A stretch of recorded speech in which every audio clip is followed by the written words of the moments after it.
যুবক যারা প্রবাসে আছে, যারা গলার পাঠিয়ে আমাদের বাংলাদেশকে এখনো বাঁচিয়ে রেখেছে, সেটাও করেছিলেন শহীদ রাজিউদ্দিন রহমান। কিন্তু আপনারা জানেন, এত কিছুর পরেও এই বাংলাদেশে যারা এদেশের স্বাধীনতা সার্বভৌমত্ব সেদিন বিশ্বাস করে নাই, যারা এদেশে লক্ষ লক্ষ মানুষকে যারা হত্যা করেছিল, শহীদ করেছিল, তাদেরকে যারা সেদিন সাহায্য করেছিল, সহযোগিতা করেছিল, যারা আমাদের লক্ষ লক্ষ মা বোনের ইজ্জত ছিনিমিনি করেছিল, তাদেরকে যারা সহযোগিতা করেছিল, তারা আজকে এসেছে আমাদের সামনে ভোট চাইতে। আজকে মহাবীর আলেকজান্ডারের একটা উক্তি আমার মনে পড়ে। তিনি যখন এই ভারতে এসেছিলেন, ভারতের মানুষের মন মানসিকতা দেখে তিনি একটা উক্তি করেছিলেন। তার সেনাপতিকে বলেছিলেন, হাই সেলুকাস, কি বিচিত্র দেশ, কি বিচিত্র দেশ, যারা এই দেশের স্বাধীনতা সার্বভৌমত্ব বিশ্বাস করে না, যারা এই দেশ চায়নি, তারা এই দেশকে আজকে শাসন করতে চায়, ভোট চায়। সংগ্রামী বন্ধুগণ, আমরা বিভিন্ন কর্মহল্লায় গিয়েছি, আমরা বিভিন্ন উন্নয়নে গিয়েছি, আমরা দেখেছি এদেশের মানুষ ওই রাজাকার আন্দোলন নিয়ে ভাবতে না,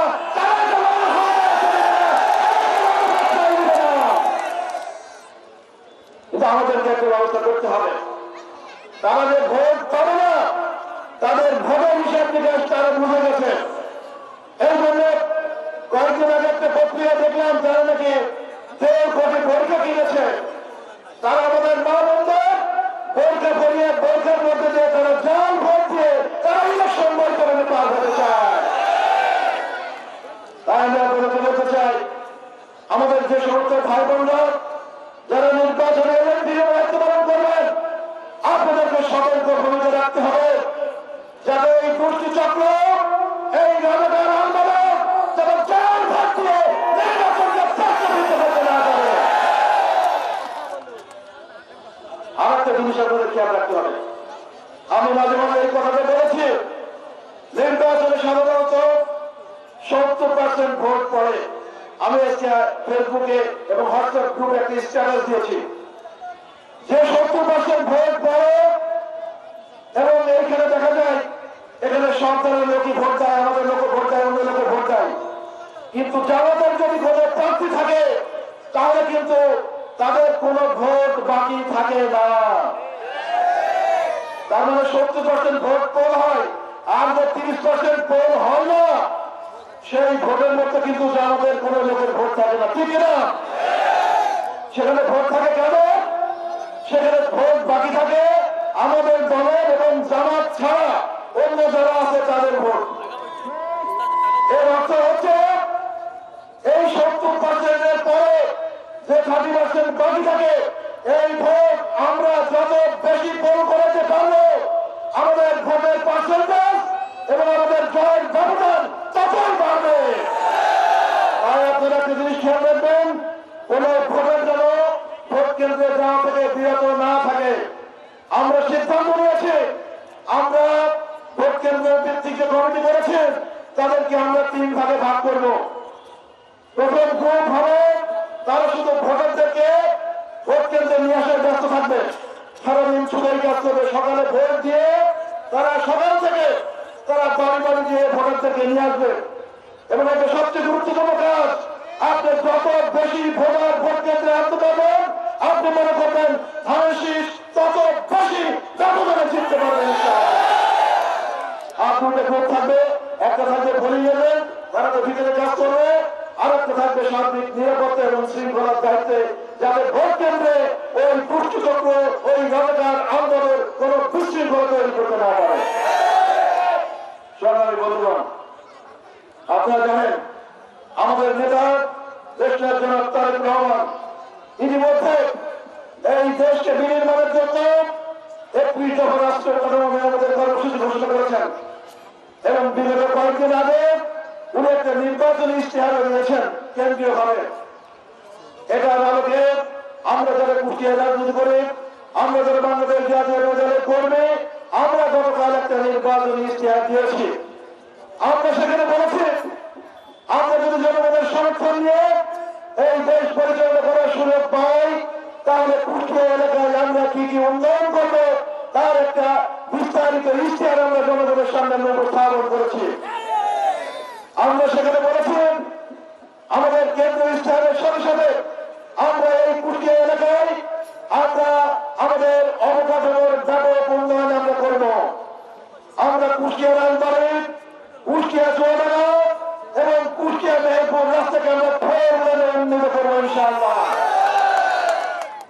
আমাদের এই কুষ্টিয়া এলাকার তরুণ ছাত্রদের কারিগরি শিক্ষার জন্য আমরা কুষ্টিয়া এলাকায় একটা প্রযুক্তি বিশ্ববিদ্যালয় স্থাপন করবো ইনশাআল্লাহ।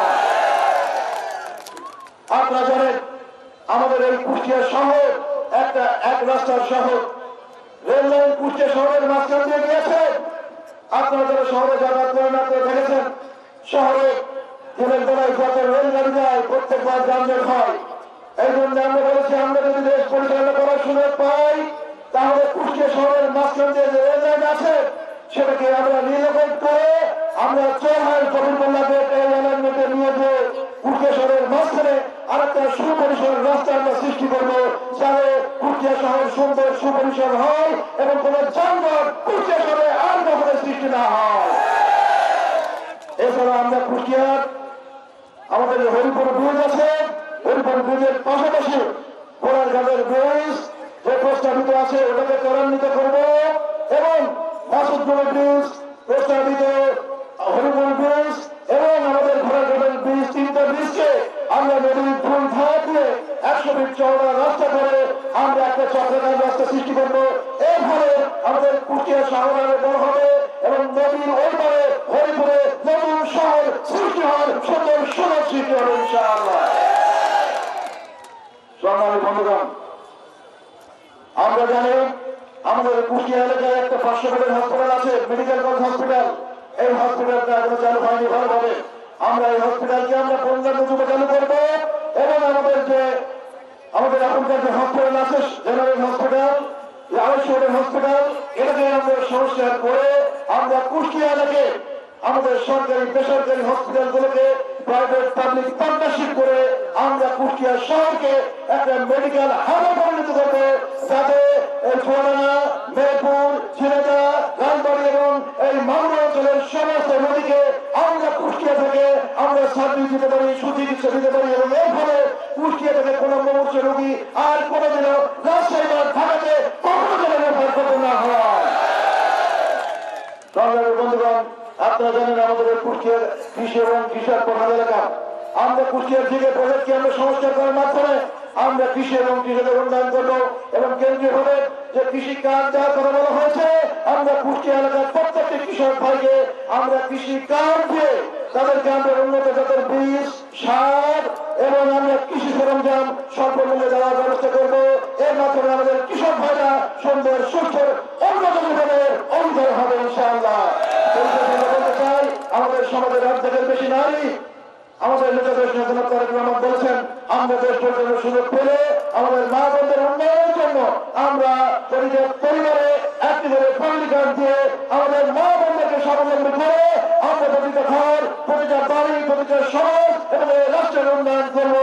দেশের আমরা বলতে চাই আমরা দেশের প্রত্যেকটা সেক্টরকে উন্নয়ন করে শহীদ রাষ্ট্রপতি জিয়া রহমান এবং দেশনেত্রী বেগম খালেদা জিয়া যে উন্নয়নের ধারা সূচনা করেছেন আমরা আগামী 12 তারিখে ধানের শীষে ভোট দিয়ে আমাদের নেতা তারেক রহমানের হাতকে শক্তিশালী করে আমরা শহীদ রাষ্ট্রপতি জিয়া রহমান এবং দেশনেত্রী বেগম খালেদা জিয়ার অবশিষ্ট কাজ আমাদের নেতা দেশনায়ক জনাব তারেক রহমানের হাত দিয়ে আমরা সম্পন্ন করে এই বাংলাদেশকে আমরা আগামী 12 তারিখে ধানের শীষে ভোট দিয়ে আমাদের নেতা তারেক রহমানের হাতকে শক্তিশালী করে আমরা শহীদ রাষ্ট্রপতি জিয়া রহমান এবং দেশনেত্রী বেগম খালেদা জিয়ার অবশিষ্ট কাজ আমাদের নেতা দেশনায়ক জনাব তারেক রহমানের হাত দিয়ে আমরা সম্পন্ন